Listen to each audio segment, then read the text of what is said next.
And welcome back to the Goresbrook Leisure Centre. That's a nice little trio. Rod Douglas, former British middleweight title contender there on the left. Colin McMillan, the WBO featherweight champion of the world, in earnest conversation with John Morris, secretary of the British Boxing Board of Control. Nice to see Rod Douglas at ringside watching fights. If you're a fight fan, you'll know he was very badly knocked out against Harold Graham. Had the same sort of injury that poor Michael Douglas suffered. But it's good to see that Rod Douglas has made a recovery and is back to full fitness.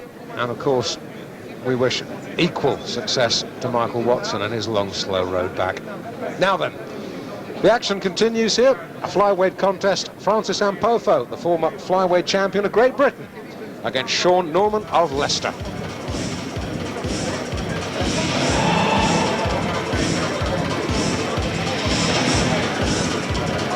Now, here's Shaun Norman. Now, we last saw him up on the GMET show where Chris Eubank last defended his WBO super middle title against John Jarvis. And Shaun that night fought that brilliant youngster from the Brendan Ingalls stable, Prince Nassim Hamed, and got stopped in 2 rounds for his pains. Yeah, he just got taken to shreds. I mean, this Nassim is certainly a fabulous prospect. His speed just bewildered Shaun Norman completely. Turned him around, hit him from every single angle, and eventually knocked him down, and referee stopped the fight. But he was completely bewildered that night. I'm sure he'd find Francis Ampofo a lot easier to hit. Ampofo's punching solidly. I know he's got Jimmy Tibbs in his corner. They've been working hard on his combinations. I had a little chat with him beforehand. He's also got a great deal of support here tonight as well. Yes,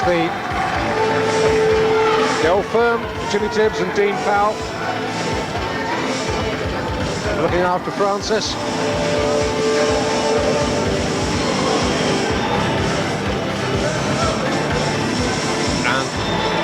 The fight he had with Robbie Regan, in fact the 2 fights he had with Robbie Regan for the British flyweight title, among the best we've seen on Pro Box this current season, and I'm sure they will feature when we come to the Pro Box Awards in mid-July, when the Fight of the Year, Fighter of the Year, Prospect of the Year and more besides will be decided. Now then, let's hear from Alan Hughes again. Ladies and gentlemen, the next contest in our Stars of the Future build is a flyweight contest at 8 stone 2 pounds over 6 3-minute rounds. Introducing in the red corner with the red and white shorts from Leicester, Shaun Norman. And his opponent in the blue corner with the white shorts from Bethnal Green, the former British flyweight champion, Francis Ampofo. At the weigh-in today, both Norman and Ampofo scaled 8 stone 2 pounds. Your referee for this contest, Roy Francis of Eric, and your timekeeper, Bob Edgeworth.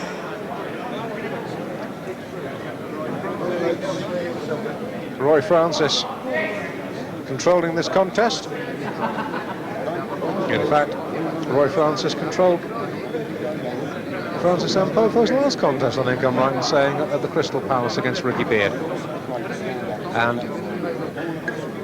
I haven't had a chance to say so yet, and I'm glad to have the chance to say so now. Roy Francis, on that night in Crystal Palace, turned in one of the best displays of refereeing I think I have ever seen. Absolutely magnificent, 3 contrasting fights, and he controlled them all absolutely beautifully. So, round 1, this is scheduled for 6 3-minute rounds.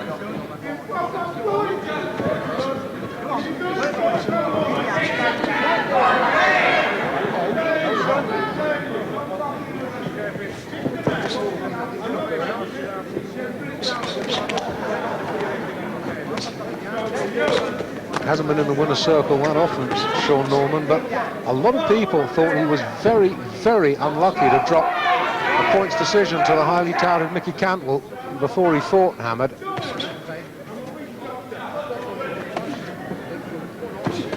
Yeah, he's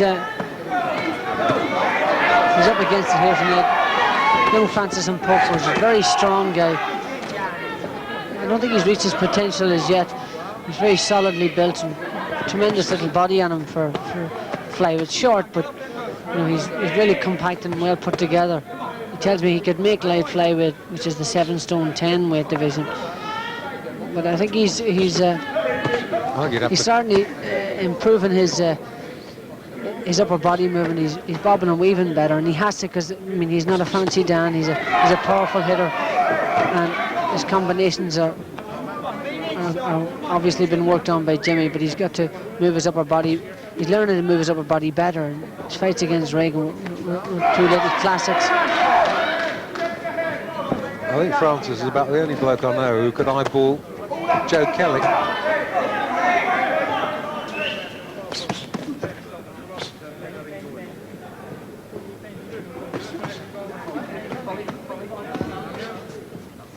Shaun Norman is just doing the right thing, getting on his bike and trying to keep out of trouble, because sooner or later Francis is going to tag him. Like that.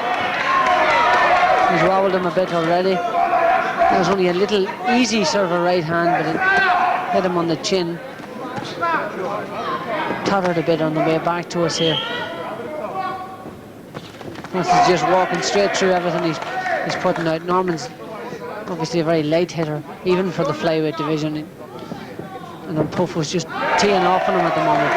Well, we've talked before, Barry, we've got a terrific crop of flyweights in Britain at the moment. Yeah, we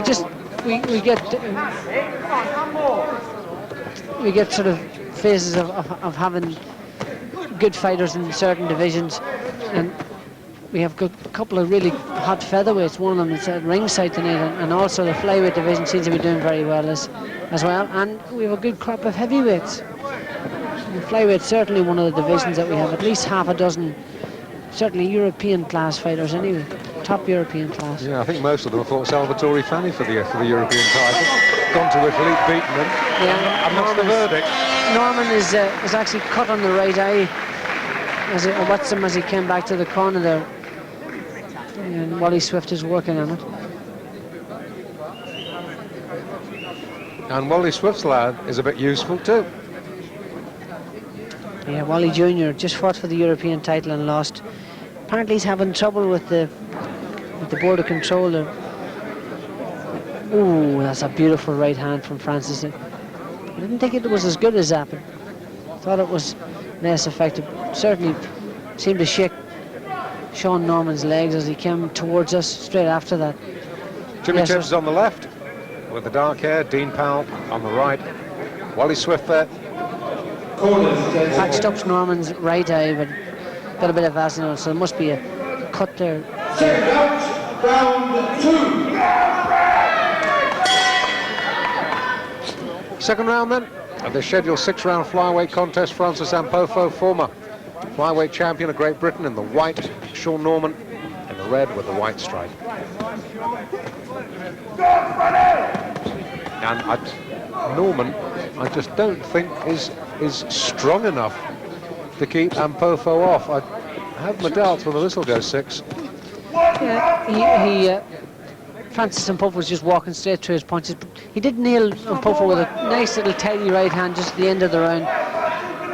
Didn't seem to have any effect on Ampofo, but he did land a good right hand. The 2 defeats on Francis' ring record, both inflicted by Regan. One very early in their respective careers, and the return fight for the flyweight title at the National Ice Rink in Cardiff, which Regan won just before Christmas on points, and won very well. I don't think even Francis would dispute that he was anything but a beaten fighter that night.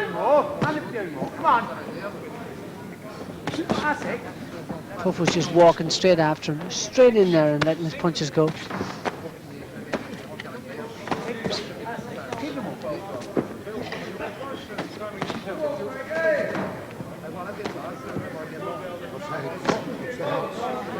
Come on, Shaun, give him a bit back. Give him a bit back.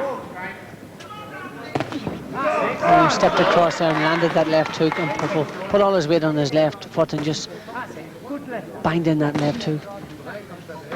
Nice little move. Get there first, Come on, Shaun. A bit more. Shaun Norman's walking straight onto that right hand. What's the way he circles here? Circles a few steps to the right and then continually, or to the left and then continually into the right hand. Get your chin down, Shaun. Yeah, Wally's saying, get his chin down. Immediately pulled up his left shoulder. Not allowed, I hasten to add, coaching from the corner, but Not in the Wally Swift camp. Roy Francis letting it go. Watch your heads. Hold your heads up. Oh, another clash of heads. Norman's wiping his left eye this I time. think, yes, he's in profile to us. I can't see the left eye. No, left eye looks okay. Yeah. Oh, nice little uppercut from Ampofo. He's strong, a wee bit predictable, just a wee bit slow, and you know he can spot his punches just before they land, or just before they're blocked.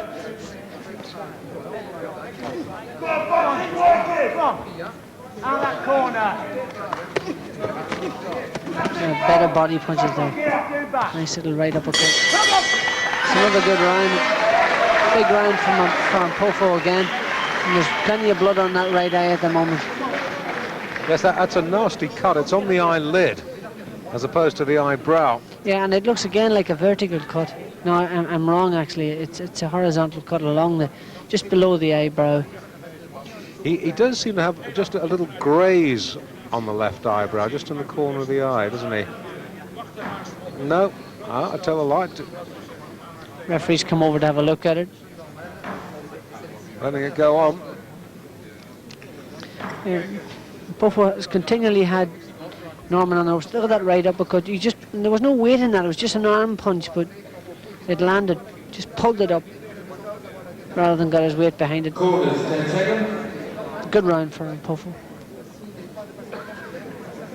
Second round, round 3.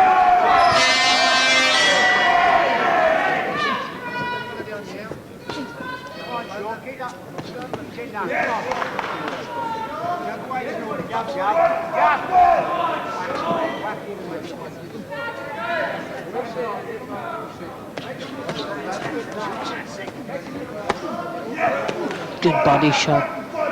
He really digs them in, doesn't he? Yeah, he's a very strong kid. I mean, that's the way to work. I mean, you take advantage of your best asset, and that's his power. Now, those body shots are beautiful. Good attack from Ampofo, this. And Norman doing very, very well to still remain in this contest. Coming back, quick. Yeah, he's using the peekaboo style and taking most of those punches on his elbow and in the gloves. Keep going, that's it. Out, get out that corner. Get your elbows in. Really, the problem for Norman is that he's having such a job keeping Ampofo off. He's not really landing too many scoring shots of his own. Well, that's the idea. Keep your opponent thinking, and then just keep chucking punches at him, throwing him. From Francis' point of view, he's just got to keep working the body, and then bringing them over the top too. Come on, 1, 2. Come on, Shaun. Shaun has got to do what Wally Swift's saying in the corner here. Push him back and flick the jab and get on your bike. And hope to land a right hand as Francis comes forward. He landed a good one at the end of the first round, but didn't seem to have any effect on Ampofo, and hasn't landed a similar punch since. Come on, Shaun, forward. Come on, Shaun, stick him in. Come on. Come on, Shaun, it's in. The way to beat Francis Ampofo is to give him lots of movement, to change direction from either side, and throw nice, sharp, fast punches at him. That's what Robbie Regan did. That's how he done it, and That's it. Give more, Shaun. that's the only way to beat him. Or if you're strong enough to push him back. Come on, Shaun. Shaun Norman doesn't have Robbie Regan's qualities, unfortunately. Keep the chin down. Well, Regan was very canny. He didn't try and match Ampofo for strength. He just outthought him, as well as outfought him in the end. That's it. Come on, Shaun. And confident little rally this from Shaun Norman. Yeah, but all those punches are landing on his arms and gloves. None of them are actually making contact. It's cute that he moved from Ampofo. He's keeping his hands up high. Coming to the end of the round again and putting on a really good rally at the end.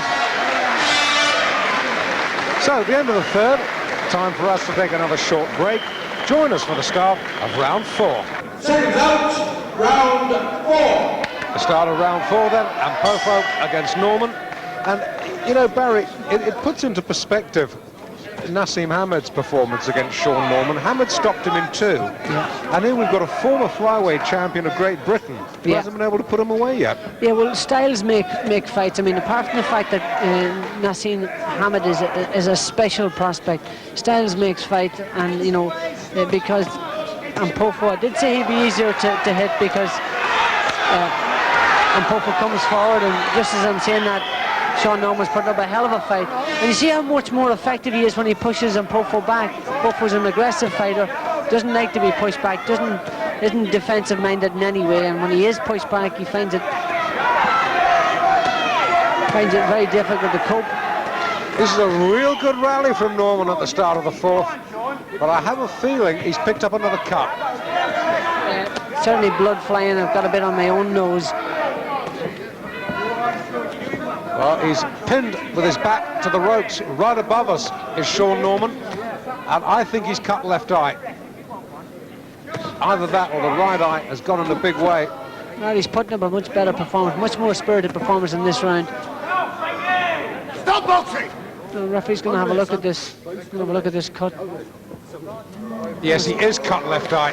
He is cut left eye. Left eye too. Yeah, the left eye has gone, and the left eye's bad. He's letting it go on, though. That's another cut. That's enough. No, that's Right, enough. Francis, that's No, enough. It it's stops enough. the fight. Yeah, and just when he was putting up a bit of a fight too, and that's unfortunate. Oh, and the crowd don't like it either. Well, it's a. I don't know if we can get a close-up look at that, but it's a nasty gaping gash on the left eyelid. That's the one that's done the trouble.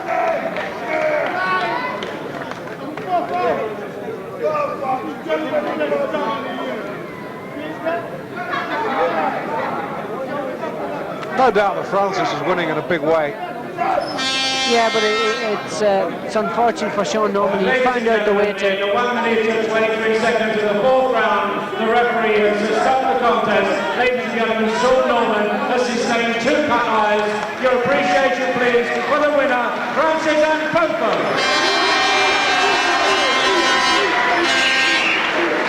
Yeah, that's unfortunate for Shaun Norman. Just when he seemed to be getting through to Francis Ampofo, the crowd like him and they're giving him a great rally, but I mean, Ampofo was well ahead.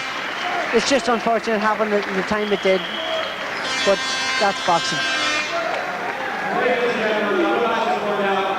The Francis fan club.